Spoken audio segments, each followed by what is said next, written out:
بھولنا. اگر کوئی شخص قرآن کریم کو بھول جاتا ہے تو کل قیامت کے دن اللہ رب العزت کے حضور اس طور پر حاضر ہوگا کہ اس کا ہاتھ کٹا ہوا ہوگا. اس کا ہاتھ کیا ہوگا؟ کٹا ہوا ہوگا.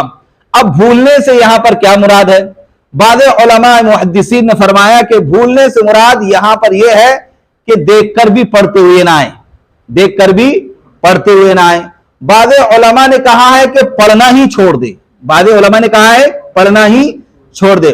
حضرت مولانا شاہ محمد اسحاق صاحب دہلوی رحمۃ اللہ علیہ فرماتے ہیں کہ بھولنے سے مراد یہ ہے کہ اگر استعداد والا ہے، اگر استعداد والا ہے تو بھولنے سے مراد یہ ہے کہ جو یاد کیا ہوا ہے وہ نہ پڑھ سکے، جو یاد کیا ہوا ہے وہ نہ پڑھ سکے. اور اگر غیر استعداد والا ہے تو اس کا مطلب یہ ہے کہ دیکھ کر بھی نہ پڑھ سکے. سمجھ میں آ رہا ہے؟ حضرت امام شافعی رحمۃ اللہ علیہ اس سلسلے میں کہتے ہیں کہ اگر کوئی شخص قرآن کریم کو اس نے یاد کیا اور یاد کرنے کے بعد وہ نہیں پڑھ رہا ہے، یعنی یاد کیا ہوا اس کو یاد نہیں آ رہا ہے، تو گویا کہ یہی نسیان ہے اور یہی بھولنا ہے.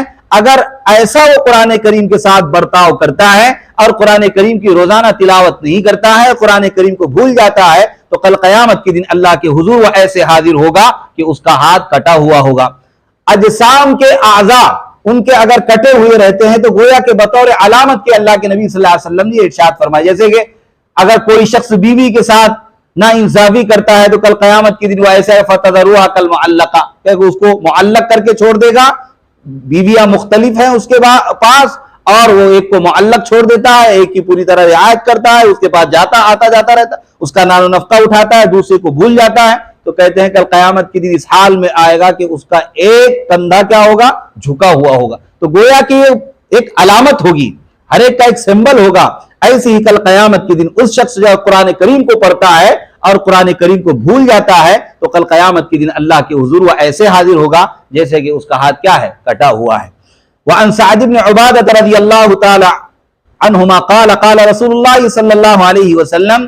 سعد بن عبادہ رضی اللہ تعالی عنہ سے مروی فرماتے ہیں کہ اللہ کے رسول صلی اللہ علیہ وسلم ارشاد فرمایا ما من امرئ یقرأ القرآن کہ جو شخص قرآن کریم کو پڑھتا ہے، نہیں ہے کوئی شخص جو قرآن کریم کو پڑھتا ہے ثم ینساہ پھر اس کو بھول جاتا ہے الا لقی اللہ یوم القیامت اجزم مگر یہ کہ وہ اللہ سے ملاقات کرے گا قیامت کے دن اس حال میں کہ اس کا ہاتھ کیا ہوگا؟